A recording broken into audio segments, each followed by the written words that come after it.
Hello from VSBA, monitoring legislation that affects school boards across the state. There are many links included within today's post, so be sure to see the written text for more information. Friday, March 19th was crossover for the Money Committee, so the General Assembly was very busy. The Senate Education Committee continued to take testimony regarding the statewide healthcare benefits for school employees. The committee heard Sue Siglowski's testimony and Jay Nichols' testimony on March 18th. On Friday, March 19th, the Senate Education Committee voted to recommend H81 as passed by the House. We expect that the bill will be referred to the Senate Appropriations Committee this week. The Senate bill addressing universal school meals, S100, is scheduled for consideration by the full Senate this week. Late Friday afternoon, the Senate Appropriations Committee voted favorably on a strike-all amendment which removed all appropriations from the bill, as well as the language promoting local foods for school meals.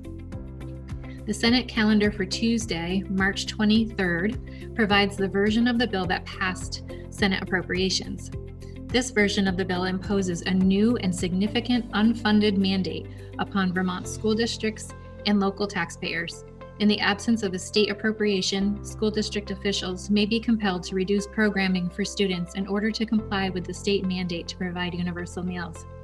There is widespread support for good nutrition for children and the role that schools play in providing meals to students. This unfunded mandate would add substantial new increases to local school spending and impact local taxes.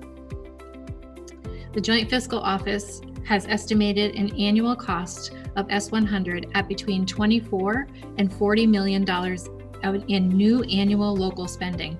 This bill would take effect July 1st, 2021, with a 5-year phased-in period. If you have concerns about the unfunded mandate aspect of S100, please contact your senator. We provide a list of senators by region on our website. S13, addressing the pupil weighting factors, will be read a second time in the Senate with recommendation of amendment by Senator Campion for the Committee on Education and a further amendment recommended by Senator Baruth for the Committee on Appropriations. These amendments address the details of the task force. S16, an act relating to the creation of the Task Force on School Exclusionary Discipline Reform, passed in the Senate on March 18th. S115, the Senate Miscellaneous Education Bill, was passed by the Senate on March 18th. As reported last week, this bill addresses libraries, cultural liaisons, and school wellness, as well as the provision of menstrual products. S114, addressing literacy, will have a third reading in the Senate this week. Several bills were passed in the House late last week, including H101, addressing literacy, H106, addressing community schools, and H426, addressing school facilities. H152, an act relating to the education property tax, referred to as a yield bill, is under consideration by the full House.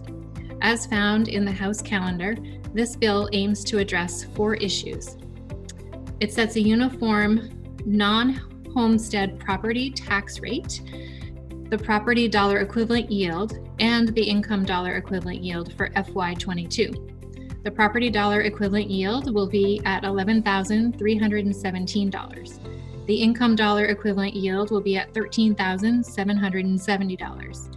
And the non-homestead property for fiscal year 2022 will be 1.612 per $100 of equalized education property value. Further, this bill excludes spending on eligible school construction projects from the determination of excess spending if the project has received preliminary approval from the Agency of Education. The bill provides that no school district's equalized pupil count shall be less than 96.5% of the actual number of equalized pupils in the school district in the previous year. And the bill extends eligibility for merger support grants to all school districts, including those that were not required to merge or were merged by the State Board of Education. Joint Fiscal Office provided an update to House Ways and Means regarding the preliminary education fund outlook for FY22, as well as a fiscal note which provides greater detail on the effects of H152.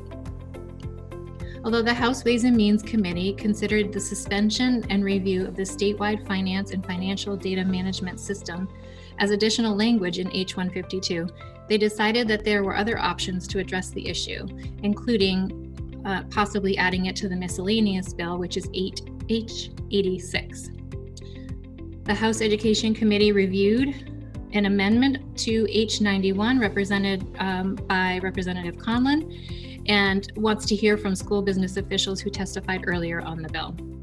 The House of Representatives ordered a third reading on H-315, an act relating to COVID-19 relief. This one-time appropriation includes the following: reallocation of $15 million for the School Indoor Air Quality Grant Program, $3 million for literacy training, $500,000 to focus on student mental health, $1 million to address truancy, $4 million for after-school and summer programs, $5.5 million to provide summer meals in FY21 and carried forward, and $2.8 million in funding to the Agency of Education to provide technical assistance to schools in their utilization of federal relief funds. Thank you for staying connected, and please be sure to watch for legislative alerts in your email asking for your help with action items during the legislative session.